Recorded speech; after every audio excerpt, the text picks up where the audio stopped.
To my brothers and sisters who are, like me, white, who just want to do what they feel is right, we must confront actions that hold up the system. We must challenge our bias that holds open the schism. Let's all stop pretending that our learning is done, that we don't have to work because of how far we've come. Let's not be defensive and admit when we're wrong. It means that we're growing if we learn a new song.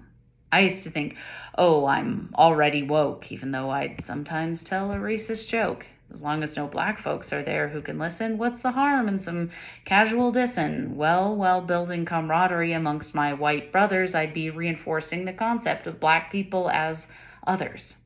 The phrase, it's just a joke, no offense, doesn't actually make it hurt any less.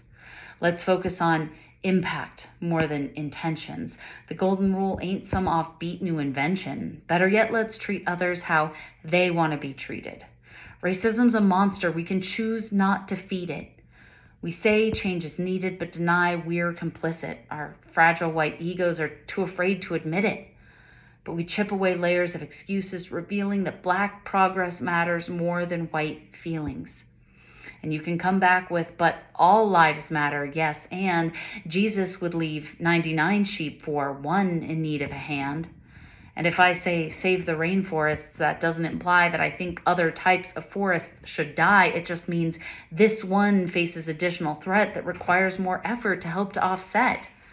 You can say that a leg up based on race isn't square, as if centuries of white power is somehow more fair.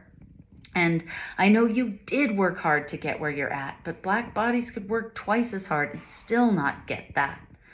You can say giving opportunities now for black skin isn't right, but our grandfathers got home loans because they were white.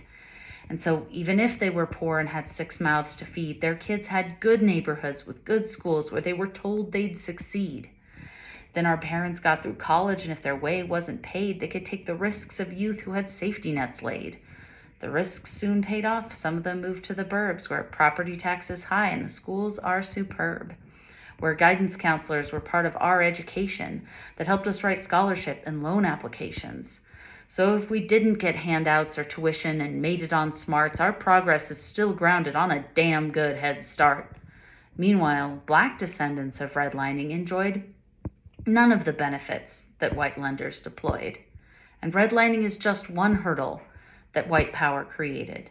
If you can't think of more, then get educated. And so the more that I've read, the more that I've learned that not everything I have is something I've earned.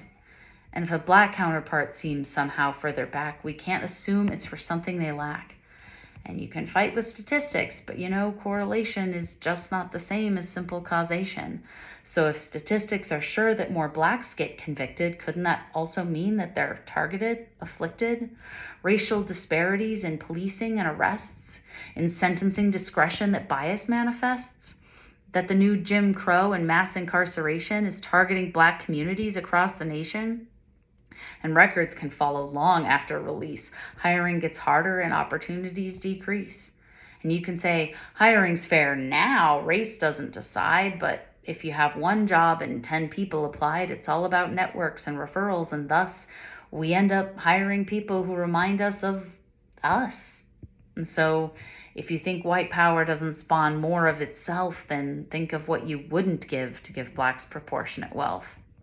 If we think racism's not in us, we're blind. The system's not broken. It's operating as designed. So if the system is wrong, then how do we right it? If racism's inside us, then how do we fight it? Racism is larger than one person's heart, and that's where this poem invites us to start.